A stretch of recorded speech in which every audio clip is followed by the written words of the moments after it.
This may be needless to say, but my New Year resolution was that I wouldn't do that anymore.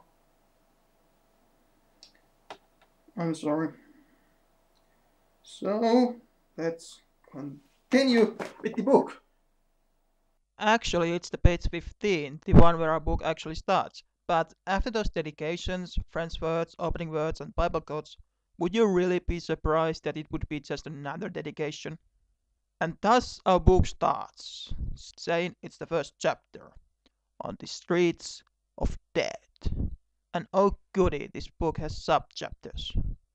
Well, at least they are named instead of just having Roman numerals. And the sub-chapter says that it's Panama Bar. Anyone else wishing that it would be Alibi Bob? Anyone? Am I really the only one? Well, can't be helped. Anyway, our hero, Kari Korhonen, oh yeah. Yeah, you can't really pronounce it, can you? Yeah, I'm going to call him Daniel Davidson. Yeah, that's a good name. Yeah, and it has a nice double D in it, so it will have that amusing pun in it, which will come up later. So I'm just going to call him Dan. So Dan comes into the bar, which happens to be Criminal Spotting Hall. I knew everyone, and everyone knew me. Hey, it's Dan. Sit right here. So right here Dan starts talking with another man, who's wondering why Dan hasn't been around for 2 days, on which Dan says that he was in jail. And cops confiscated all his stuff. His friend, who turns out to be Make. Poor Muck. I always knew that the life of a 41-year-old 5-year-old was tough, but this stuff? Oh, poor Muck indeed.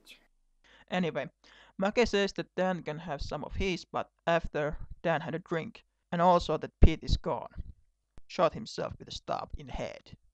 Dan panics since last year Pete's brother suffocated on drugs, and this makes Dan think that all hell is lost, since all his buddies are dying. Newsflash, Dan! You're a criminal dealing with drugs! This is what will happen! Or Daniel will be busted! And while Dan is having a drink, Humphrey Bogart comes to a bar, orders a drink, only to start the bar fight of his life. Now wait. That doesn't happen. Unfortunately, it doesn't happen. This book has no Humphrey Bogart in it. But let's move on. And what really happens, Dan finishes his drink and Make and he go out to have a trip. While they are doing the necessary preparations, cops come and take Dan back to jail, where he takes the trip, only to wake up from the floor, all scared and wet from the sweat. Well, at least he's hoping it's wet. After 2 days, he's set free and decides to go to his parents. And at least his mom is happy to see him, so he eats and goes to bed and sleeps 20 hours straight on. Then his mom comes to get him to dinner. And they eat. His dad comes home and reads the news and says man was found stabbed from his balcony. Dan starts to sob since 10 of his buddies has snuffed it in the past year. Newsflash, Dan! You're a criminal dealing with drugs! This is what will happen! Or Daniel will be busted! After he has rested long enough, Dan forces his mom to give him 200 marks.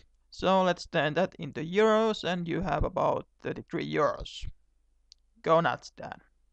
Go nuts. So then Dan hits the town and starts doing some parasudoc software to get some more money. So he hits the Panama bar and we meet Maki again, who's swearing over his drugs. And Dan says that they are safe and he pays anything that he smoked.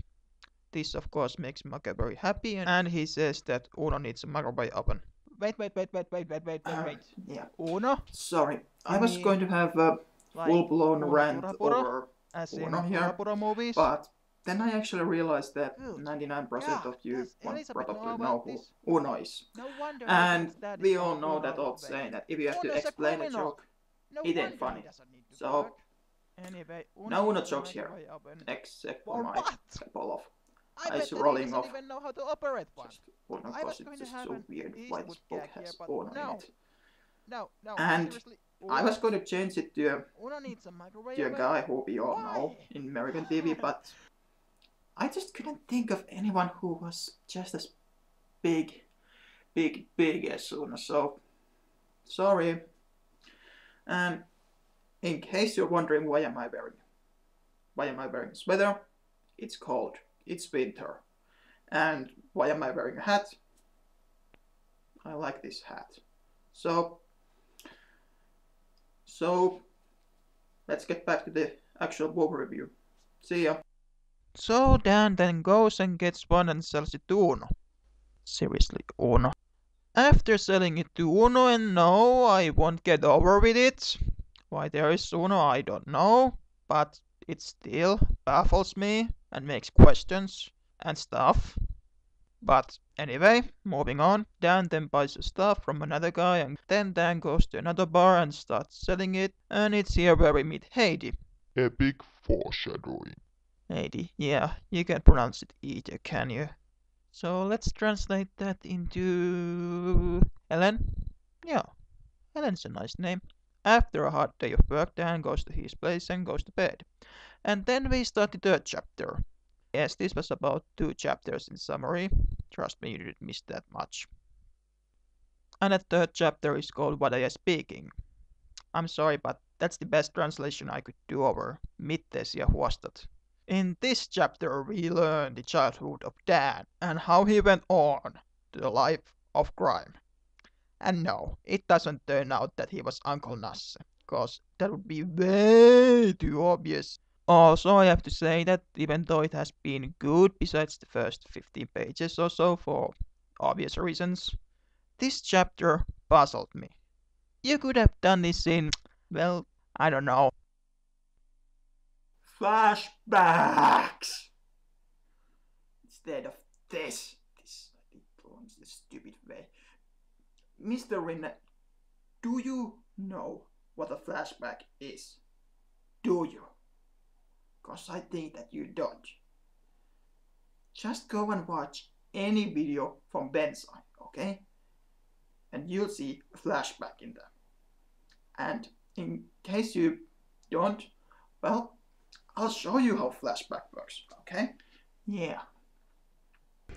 You remember the 90s? The 90s? The 90s? 90s is awesome, man. I just got myself a copy of Astro Rock. The most awesomest, the most badassest games in the history of like ever. Astro Rock, you've been replaced, man. Yeah, that's a flashback. Okay? It's annoying, no one likes it, but that's a flashback. If you have to tell a backstory, tell it in that form, not like this. You have no idea how clumsy it is. I mean, it's just a grinding halt. In here, it turns out that Dan had a nice childhood. His parents were nice. Dan got himself a BB gun and started shooting animals. Okay, did his dad warn him about shooting his eyes out? Oh, and what about his mom? Oh, who cares? Anyway, all is good and dandy to Dan, who gets drunk at the age of 6 in his aunt's wedding by drinking half a bottle of champagne. But after that, everything is still good and dandy till the day they move to Kuopio from Tampere. Cause for years, Dan used his big brother to threaten and beat up all of those who opposed him. So Dan isn't feeling quite so big anymore. Anyway, first 2 days of school goes well until the day Dan wants to play ball amongst other children who don't like the way he talks, because as we all know, God likes Turku and has therefore put in the most evil, diabolical, cruelty curse on those who are born in Tampere. Curse of Nas! And the other children don't like this cause they are redneck wannabes, aka savolaiset, so they speak even crazier than poor Dan. You know, the ancient language of war. And since children are the biggest a-holes in existence, they start making fun of Dan and start singing the national anthem of Tampere, which goes like this. Nas nas nas nas nas nas nas nas nas nas nas nas nas nas nas nas. Mainly because he's the new kid and because God hates Tampere. But Dan decides to hell with this and starts fighting with one of the bullies. And yells, "You may be a redneck wannabe, but I am a man!" Fatality. Okay, it doesn't really go like that, but Dan wins and recess is over. But on the following recess, the king of Skull sees that his kingdom is in peril and decides that it's time for him to come down from his throne and kick Dad's ass. But then Dan promptly kicks his ass. And thus he, Dan, became the new king of Skull by his own hand. Wisely did he rule, and on many adventures he went. Many tales were told about Dan, the conqueror. No. That doesn't happen. Dan is sent to the principal's office since obviously he is the troublemaker. And for some reason the principal doesn't like him. And thus starts the downfall spiral of Dan. First he goes and meets the school psychologist, who after running some tests decides that Dan is normal. Well, as normal as anyone can, coming from Tampere and all. Dan then graduates from lower elementary school and goes on to the evil higher elementary school. And it's here where he gets on cigarettes and alcohol and starts going later and later to home and starts listening heavy metal music. Anyway, as so many others before him, Dan then starts the proud Finnish tradition of getting drunk on every weekend. And I must say that I don't approve this, but everybody has to start at some point, and with something. I started with coffin syrup. And it's not like Dan's parents are trying to stop him. I mean, seriously, these are probably the worst parents ever. These guys aren't even trying! At least according to this book. And yes, I know that this is true, that parents really aren't all that good when it comes to early puberty, but at least try to do something! And yes, it's implied that Dan's parents drink too, but there's a difference. They are adults. They are parents first! Seriously! The hell's wrong with them?